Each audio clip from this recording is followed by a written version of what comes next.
역사에 오랜 숨결이 배어있는 절. 절에는 명공 거장의 문화유산들이 엄존해 있으며 역대 고승대덕과 왕족, 천민, 노비 등에 이르기까지 무수한 사람들의 지중한 인연이 서려 있다. 그래서 인간의 마음속에 고통과 염원의 바다 그 복판에 자리하는 것이 절이다.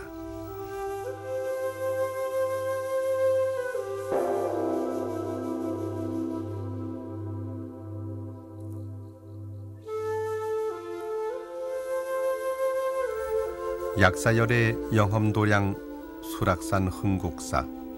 이 흥국사 역시 극락왕생을 기원하는 염원에서 세워졌던 절이다. 흥국사 본당에서 남쪽으로 200m 정도 내려가면 이 절의 창건 계기를 일러주는 한 유적을 만날 수 있다.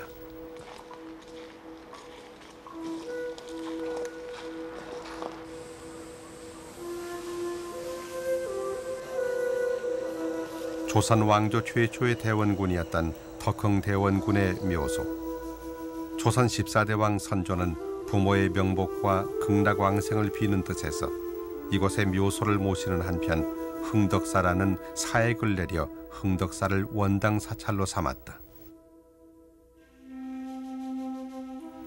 8살 어린 나이에 아버지를 잃고 16세 어머니를 잃었던 선조는 1568년 왕위에 오르자 이미 돌아가신 부모님을 덕흥대원군과 하동 부대부인으로 각각 추승했다. 이로써 덕흥군은 조선 왕조 최초의 대원군이 됐다. 그로부터 사람들은 이 묘소를 덕릉이라고 높여 불렀고 흥덕사를 덕절이라고 부르게 된 것이다.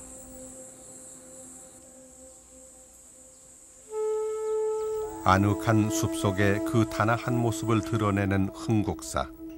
그러나 이 절도 조선조 때 꽤 큰 절이었다. 흥국사를 일으켰던 선조의 손자인 인조는 1926년 절 이름을 지금의 흥국사로 고치고 크게 중수하기에 이른다.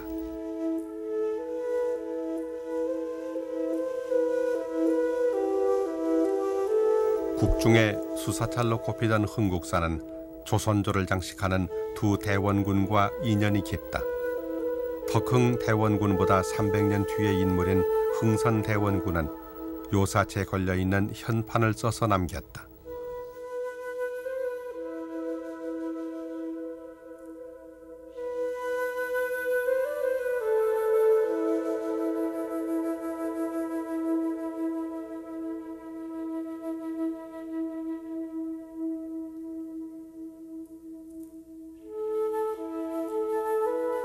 또 이 현판은 초대 대통령 이승만의 친필이다.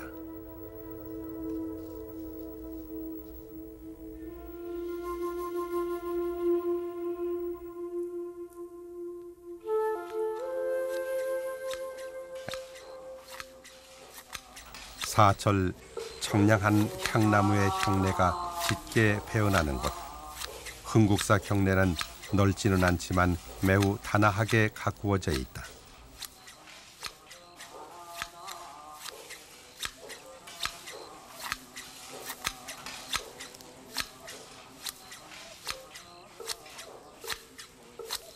흥국사지에 따르면 신라 징평왕 21년 서기 599년에 원광법사가 계산했던 수락사가 흥국사의 전신이라고 한다.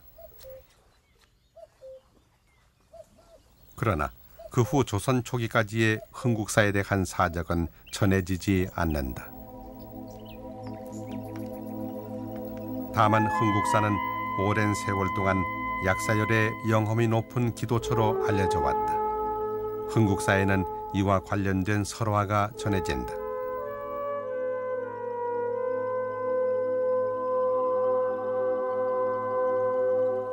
조선 왕조를 세운 태조 이성계 슬하에 금강산 유점사로 출가한 딸이 하나 있었다. 그런데 어느 날 태조가 알아 누웠다는 사실이 스님의 귀에 들어가게 됐다. 스님은 출가한 몸이지만 아버지의 건강을 위해 약사열애를 조성하여 삼각산 봉국사에 모시고 정성스레 기도를 올렸다.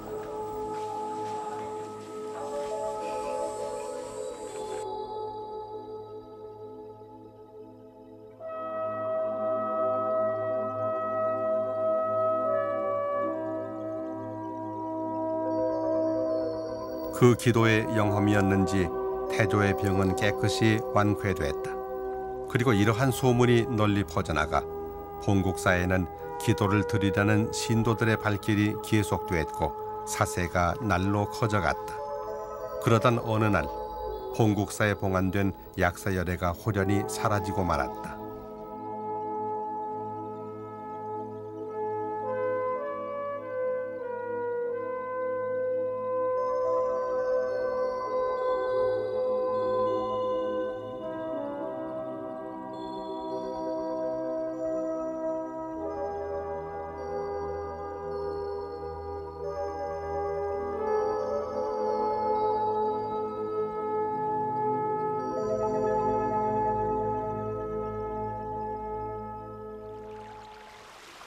얼마 후 봉국사 스님들은 어느 시냇가에 있는 약사열애를 발견했다.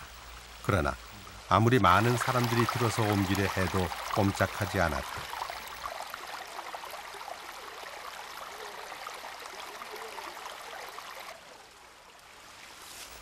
국리 끝에 나라 안의 모든 절 이름을 대면서 가고자 원하는 절을 묻던 중 흥국사로 가시겠습니까 하는 말 끝에야 비로소 번쩍 들렸다고 한다.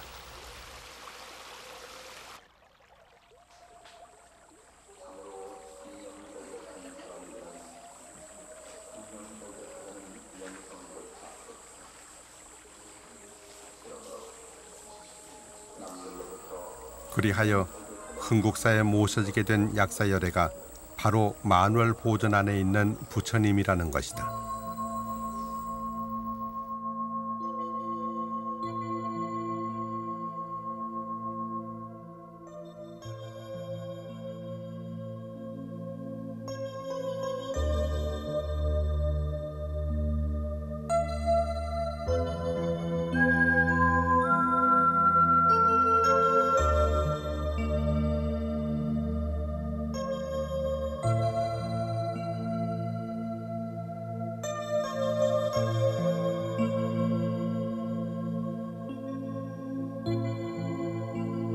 그런데 정작 약사열애가 사라졌다는 삼각산 봉국사에도 흥국사의 약사열애상과 거의 흡사한 열애상이 만월보전 안에 모셔져 있다. 지금은 흥국사와 봉국사 모두 약사열애의 영험과 가피를 바라는 사람들의 기도가 끊이지 않고 있다.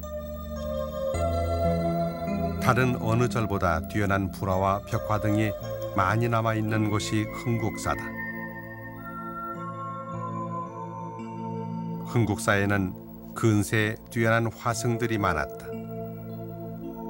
대웅보전의 왼쪽 벽에 걸려있는 감로탱화는 1868년에 금어였던 금곡스님과 한봉스님 등이 그린 것이다.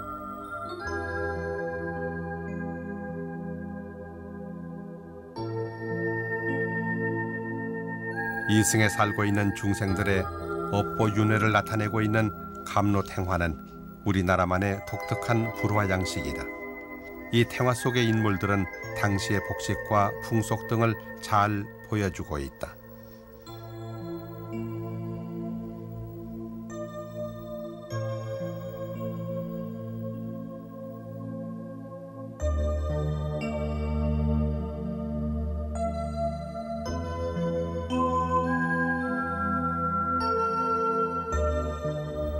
만월보전의 팔상탱화 역시 구도와 필법에서 매우 이체를 띠는 작품이다.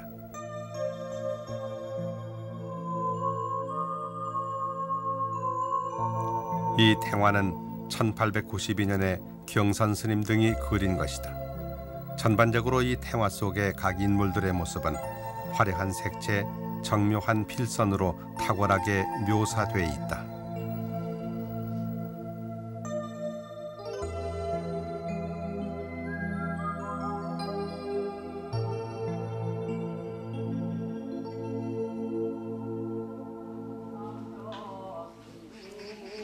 사찰 건물의 단청과 벽화의 채색은 음양 오행사상과 깊은 연관을 이룬다.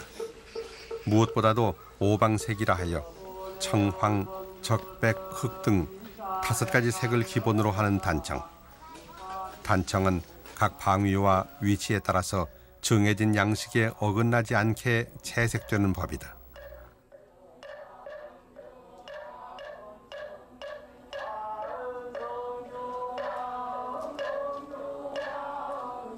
원근법이 무시되고 상징법도 쓰여지지 않는 이러한 양식은 단순한 건축 장식 이상의 의미를 지니고 있다. 그것은 바로 시공을 초월한 부처님의 세계를 표현한 것이기 때문이다.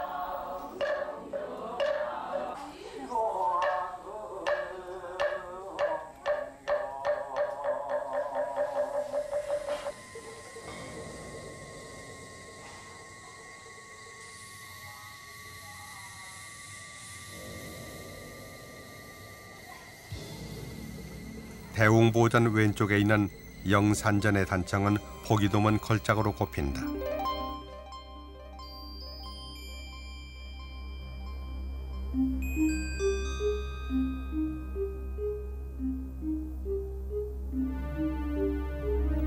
이 천장의 단청은 1892년 금곡 스님과 한봉 스님 등 흥국사의 화승이 모두 합심해서 그려낸 것이다.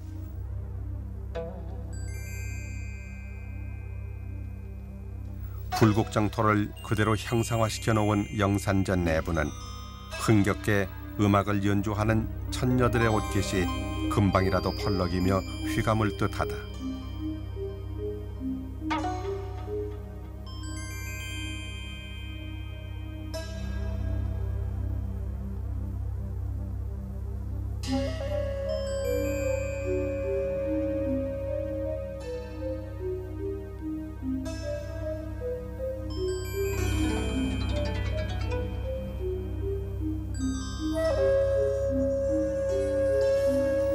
굵은 필선으로 대담하게 그려낸 주악천중들의 모습은 경쾌한 생동감으로 가득 차 있다.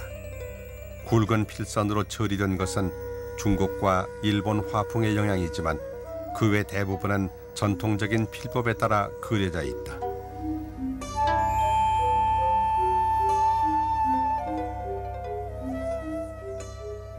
주악천도에서 쉽사리 시선을 거두기는 어렵다.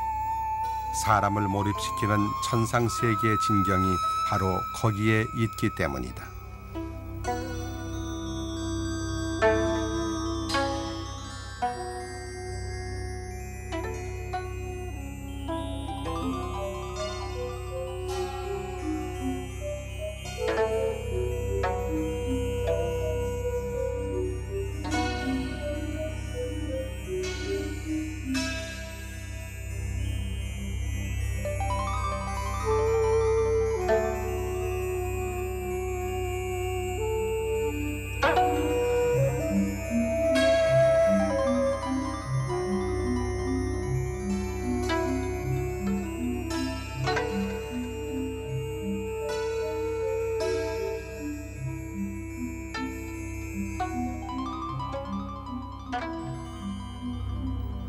시왕전의 천장에도 흥국사 화승들은 그 빼어난 기량을 유감없이 발휘하고 있다.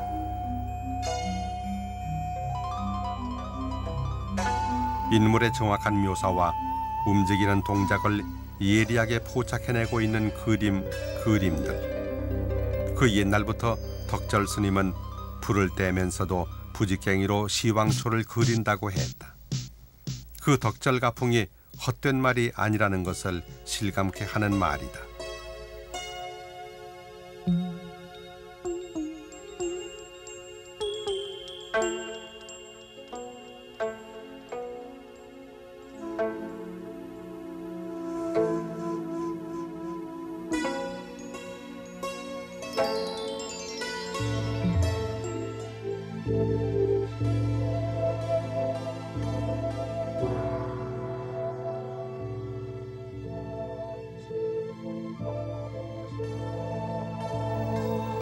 문수, 보현, 양협시 보살과 함께 석가모니 부처님을 그린 대영산 괴불탱화이다.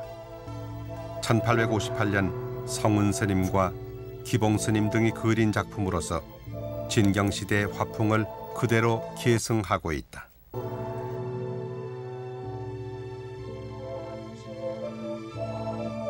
주불과 양협시보살은 섬세한 빌치로 그려졌으며 손에 든 연꽃과 모라는 매우 사실적으로 나타나고 있다.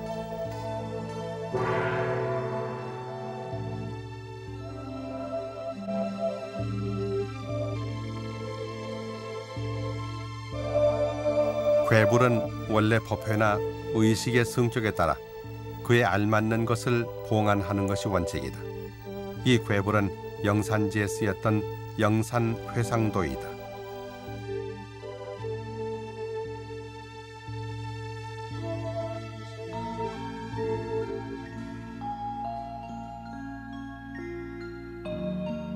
덕흥대원군의 원당으로서 왕실의 각별한 배려를 받았던 흥국사에는 다수의 경판들이 소장돼 있다.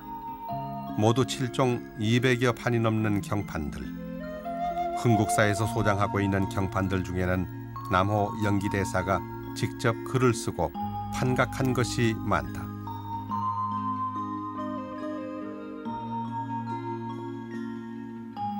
남호 스님이 흥국사에서 이 경판들을 새기게 된 일화 속에서도 덕절 흥국사 가풍의 한 단면을 엿볼 수 있다.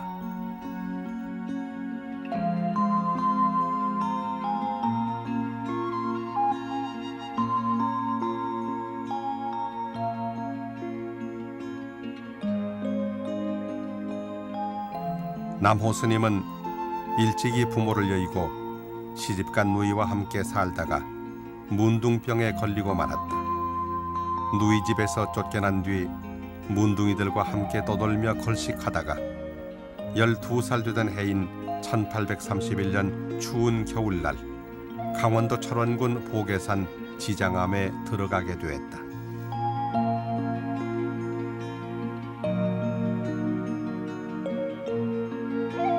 그 남루한 행색을 본 지장암의 주지스님이 절에 머물게 한 뒤 밤낮으로 지장보살에게 기도를 올리라고 했다.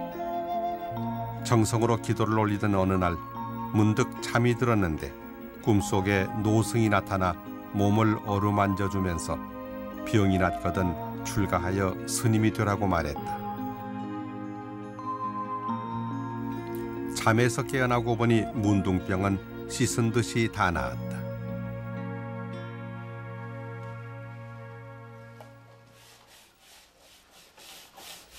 그토록 기이한 인연으로 출가하게 된 남호 스님은 매우 열심히 수행의 덕을 쌓았고 서예와 문장에도 탁월했으며 동방의 율사로 추앙받기에 이르렀다.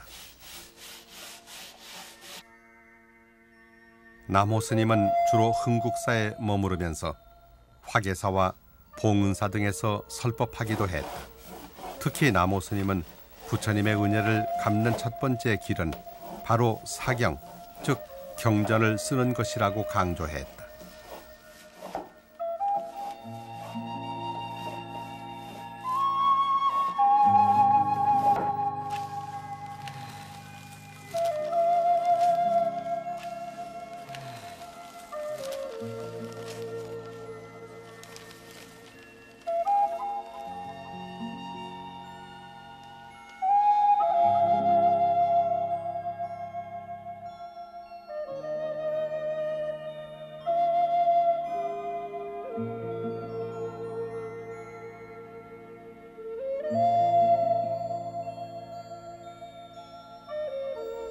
아미타경을 쓸 때 남호 스님은 한 글자를 쓰고 나서 3번 절하고 나무 아미타불을 3번 염불했다고 한다. 그토록 지극한 정성을 쏟아서 쓰고 판각한 것이 바로 이 불설 아미타경 요회이다. 남호 스님은 흥국사에 경판을 남긴 것 외에 봉은사에서 화엄경을 목각해 판전을 세우고 봉안하기도 했다.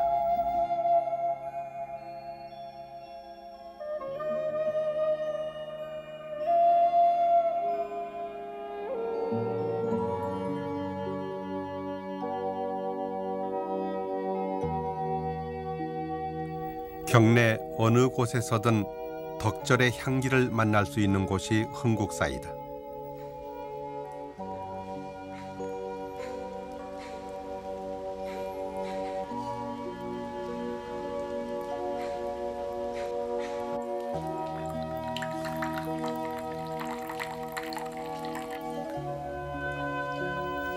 흥국사의 스님들은 수승한 수행들을 통해 오늘날에도 덕절의 오랜 가풍을 이어가고 있다.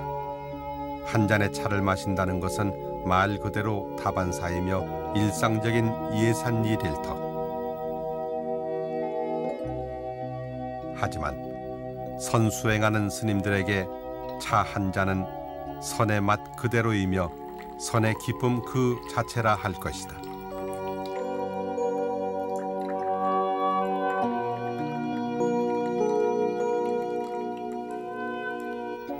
모름지기 차를 마시는 이라면 법을 기뻐하고 선을 즐거워해야 하며 안팎이 모두 청정해야 하는 법이다.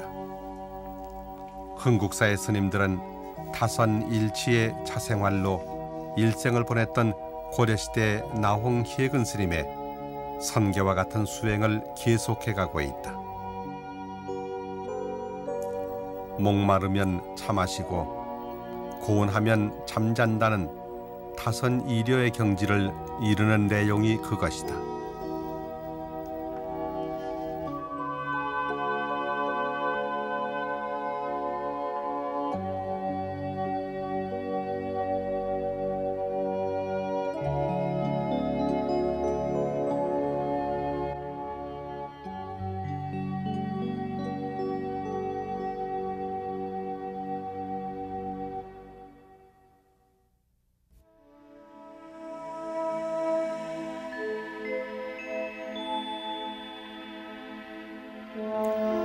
흥국사는 수락산의 남동쪽에 자리 잡고 있다.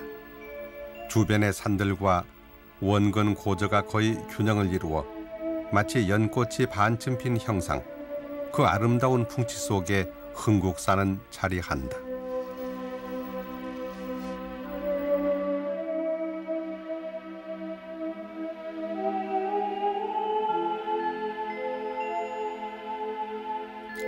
수락산 계곡에는 흥국사가 국중 수사찰이었음을 일러주는 기덕비가 있다.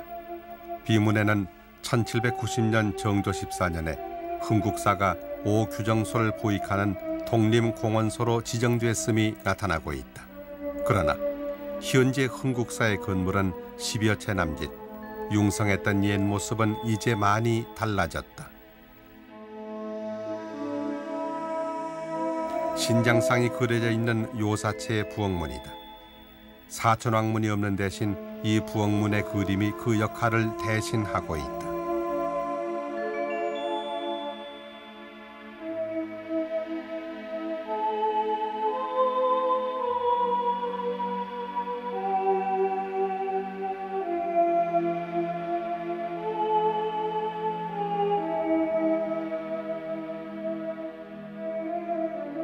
보통 사찰이 세워지는 데는 여러 가지의 동기가 있기 마련이다.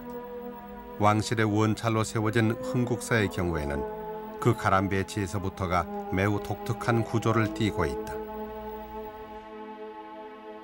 서울 부근의 왕실 원찰들이 보여주고 있는 공통적인 가람배치법대로 정면에 공짜 평면의 요사체가 가장 크게 지어져 있다.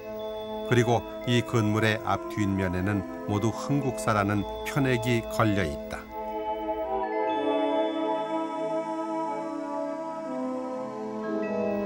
또 이 절에서 큰 방으로 쓰고 있는 이 요사체 뒤로 대웅보전이 품에 안긴 듯 배치되어 있는 것이다.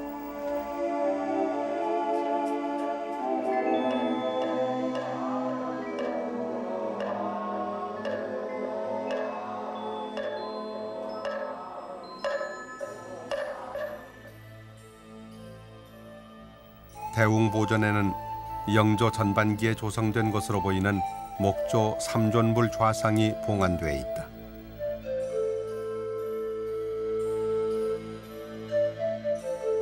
좌협시 좌상은 문수보살이며 주불은 석가모니불, 그리고 우협씨는 보현보살이다. 불상의 용모는 모두 단아한 모습이다. 봉오리진 연꽃 한 송이를 들고 있는 협시보살들 뒤에 나타나는 불꽃 모양의 광배가 화려함을 더해준다.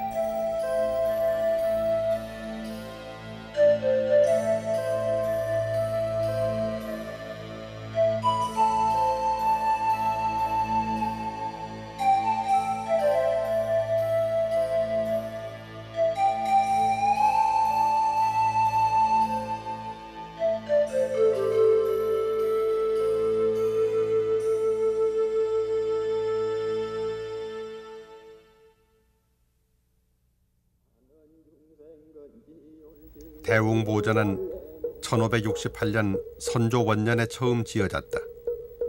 그러나 1818년에 일어난 대화재로 전부 소실됐고 현재 건물은 1821년에 중건한 것이다. 그 이후 1917년에 중수를 거쳐 지금에 이르렀다.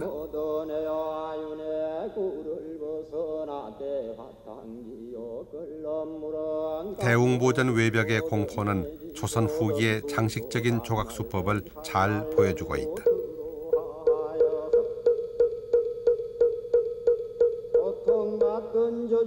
대웅보전은 다폭의 양식의 팔짝 지붕으로 되어 있고 기와의 막새만으로도 그 시대를 구분할 수 있을 만큼 지붕기와도 시대적인 특성을 잘 나타내주고 있다.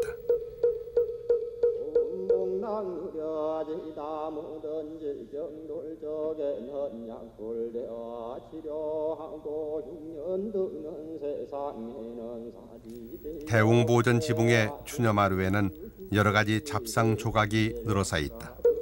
대개 그 모양이 추상적이어서 구체적으로 표현한 물상이 무엇인지 알기란 쉽지 않다. 보통 이러한 조각상들은 대당사부, 손행자, 저팔계, 사화상 등의 모양을 형상화시킨 것들이다. 만월보전의 지붕 위에도 잡상들이 배열되어 있다.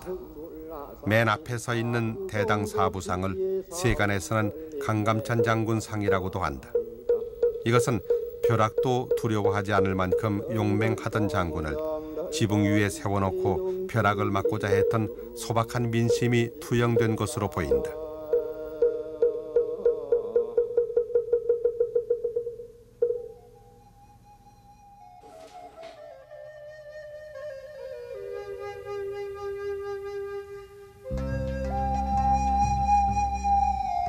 만월보전 건물은 1818년 대화재가 일어났을 때에도 불타지 않았던 독특한 육각전이다. 전통 건물의 양식에서 특이한 점 중 하나는 바로 토수와 치미에서도 찾아볼 수 있다. 용머리의 모양의 치미는 지붕 용마루의 좌우 끝에 장식하는 조형물이다.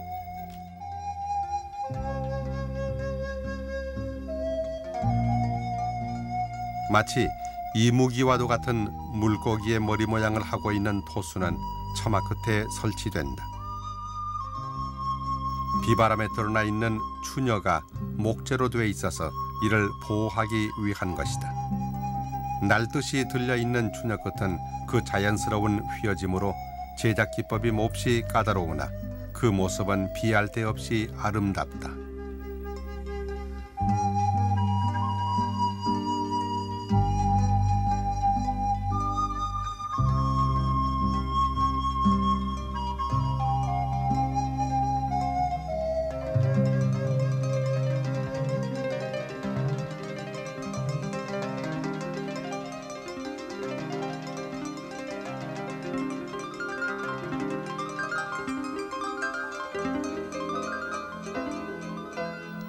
흥선대원군의 친필이라는 영산전의 현판은 덕흥대원군의 원당 사찰이었던 흥국사의 역할이 조선조 말엽까지도 끊이지 않았다는 사실을 일러준다.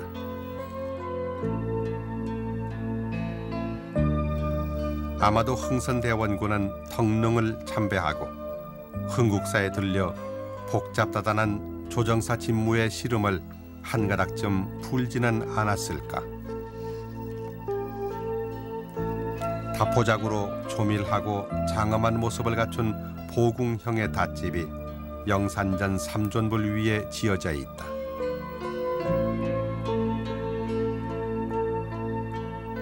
영산전 각각의 나한상에는 그에 맞는 나한 탱화가 걸려 있다.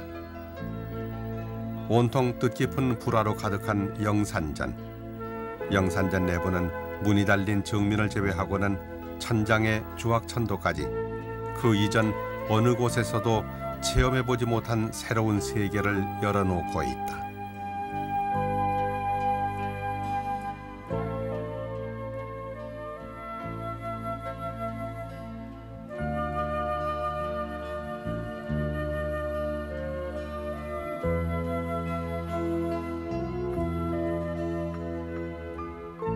큰 방으로 쓰이는 요사체 왼쪽에 응향각이 있고 복성전 안에는 그 옛날 홀로 돌을 닦아 연각의 경지를 성취했다는 나반존자가 탱화를 뒤로 하고 앉아 있다.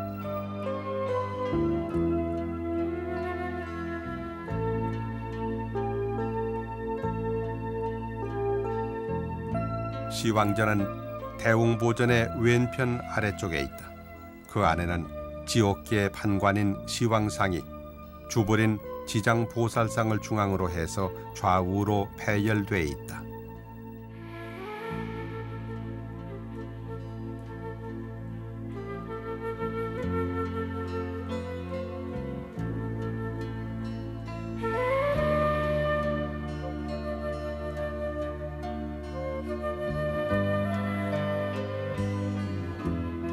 지장보살은 설령 지옥에 떨어진 중생일지라도 마침내 모두 구제할 것을 서원한 보살. 자신의 성부를 늦추고라도 중생을 광명의 세계로 인도하겠다는 진정한 자비의 화현이다.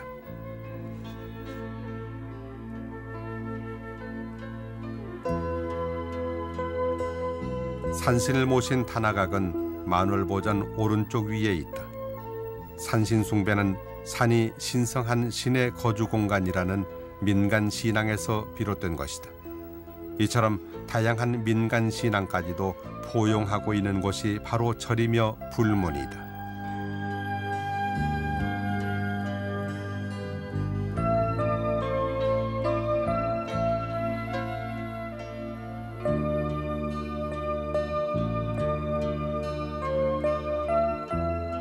신라 때 창건됐다고는 하지만 흥국사에서 오랜 유서를 찾아보기는 어렵다. 축존 스님의 부도 한기와 이름을 알 수 없는 부도 한기만이 남아있을 뿐이다.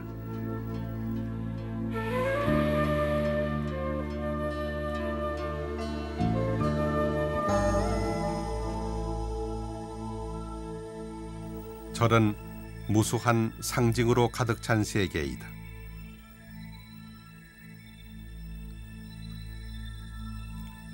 누구든지 절에 들어서면 벽화나 불화, 단청 그리고 지붕의 용마루에 이르기까지 수많은 용들로 둘러싸여 있다는 것을 쉽게 알 수 있다.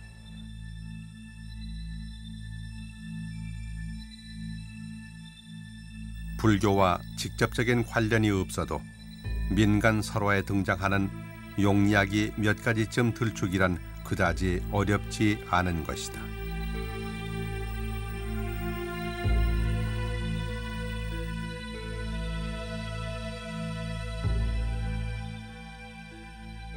팔부신 중의 하나이며 불법의 수호자로서 부처님이 계신 곳이면 어디에도 빠지지 않는 것이 바로 용이다. 불전 속에서 맨 처음으로 등장하는 용의 구체적인 이해는 율장에서 찾을 수 있다.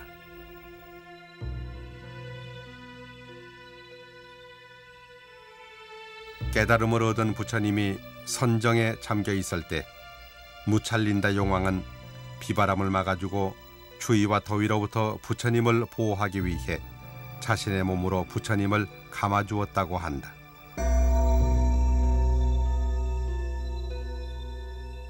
그리고 다시 날이 개자 무찰린다 용왕은 용의 형상을 벗어던지고 젊은이의 모습으로 비원하여 부처님께 최초로 합장 배례를 올렸다고 한다.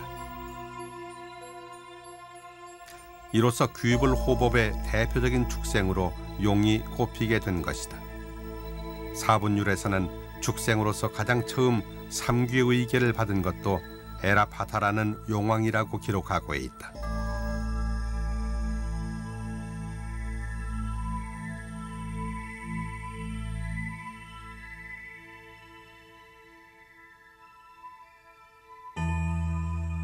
그러나 이렇게 늘 선한 용들만 등장하는 것은 아니다. 율장에 나오는 우르벨라 용왕처럼 악한 용도 있다. 우르벨라의 용왕은 독을 가지고 있으며 입에서 불도 뿜어내는 괴물로서 사람과는 적대적인 관계에 있는 용이다. 부처님은 뱀 중에서 가장 우두머리라고 하는 우르벨라의 용왕을 물리치고 사람들 중에서 가장 우두머리인 용왕이 됐다고 한다.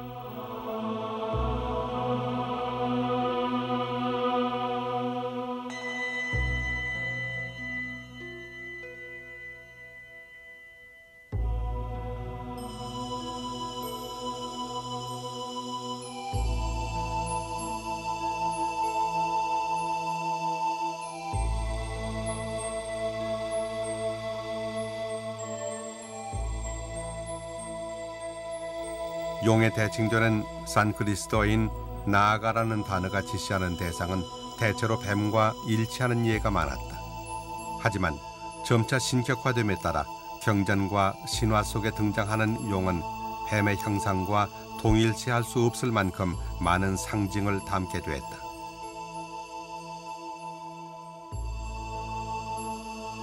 그렇다면 용이란 단순히 상상의 산물일 뿐인가? 이제 누구든지 쉽게 떠올릴 수 있는 용. 그러나 그 개의 형상보다도 더욱 중요한 것은 용이 부처님과 사찰을 수호한다고 믿는 사상적 측면일 것이다.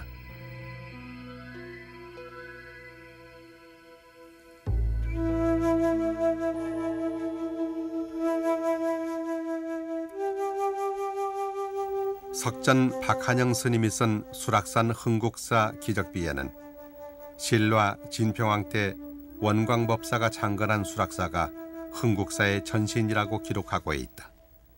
그러나 이 사실을 명확히 확인할 수 있는 자료는 거의 없다.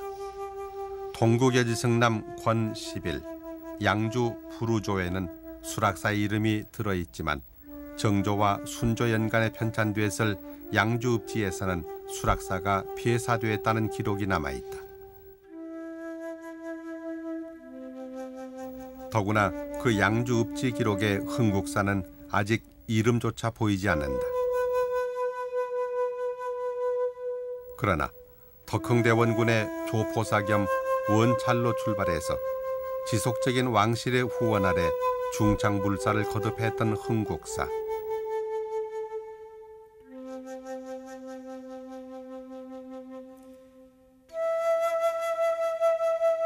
1818년 대화재 때 불타고 말았을 어느 건물엔가 내걸었던 편액만이 남아 그 당시에 융성했던 가람을 추측해 볼 뿐이다.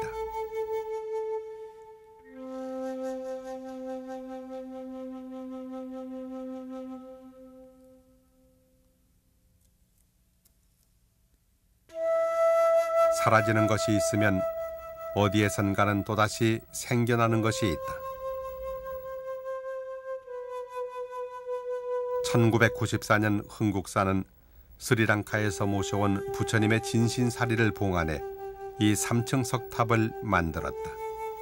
만월보전 오른쪽 위로 새롭게 털을 닦아 세운 진신사리탑이 그것이다. 아직 세월의 녹이 서리지 않아서일까 말쑥하게 다듬어진 화강암의 흰빛이 눈부시다.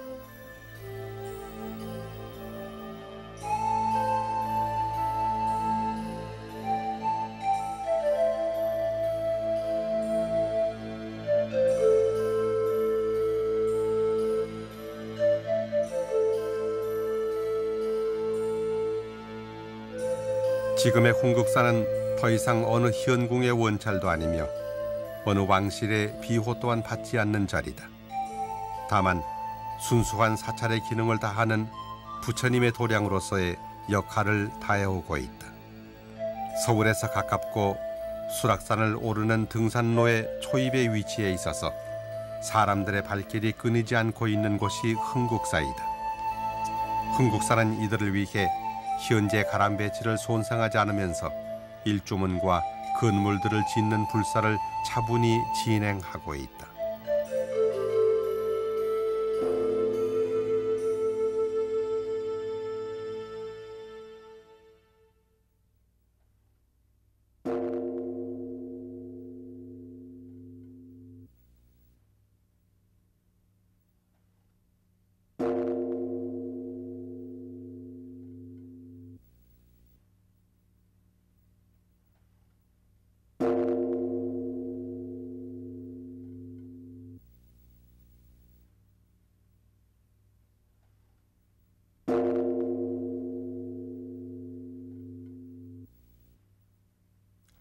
종소리 따라 울리는 마음의 물결은 그대로 흘러 도솔천 언덕에가 닿는다. 애욕도 집착도 사라지고 없는 다만 청정한 기쁨 넘치는 세계. 종소리가 울림으로써 모든 번뇌가 다 한다던가.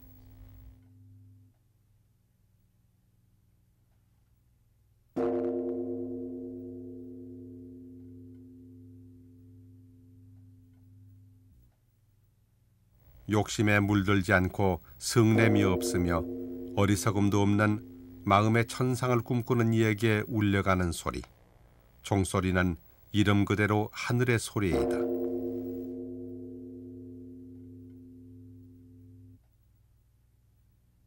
누군가 부처님의 가르침은 현명한 이에게는 기쁨을 주고 평범한 이에게 지혜를 증진시켜주며 어리석은 이에게는 어두움을 몰아내준다고 했다. 부처님의 가르침은 일체 중생 모두를 위해 베풀어진 것이다. 부유한 사람이나 가난한 사람, 지위가 높거나 낮은 사람들 모두에게 평등하고 평화로운 진리의 길을 열어놓고 있는 것이 불법이다.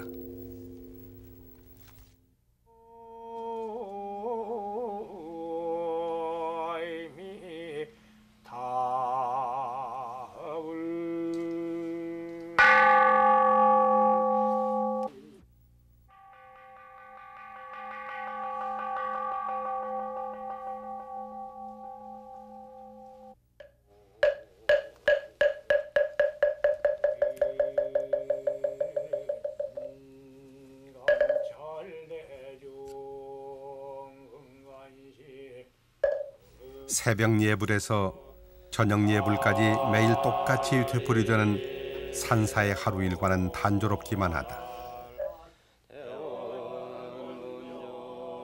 그러나 어디 어제의 하루와 오늘의 하루가 똑같다고만 할 수 있을 것인가?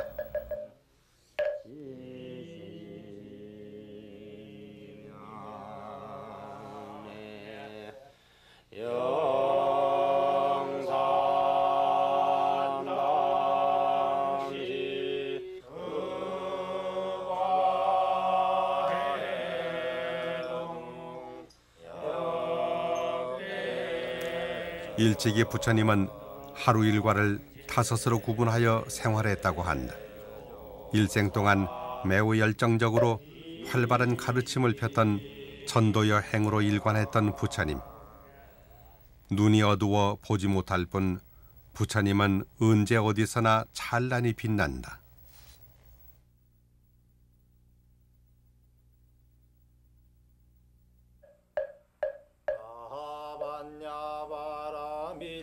징경과 한자지 보살행 신반야바라밀다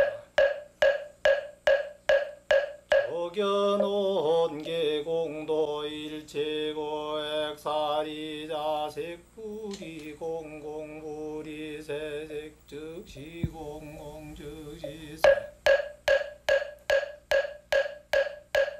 수상행신역부 여시사리자시제법 공상불 불색불멸불구 정부정불감시고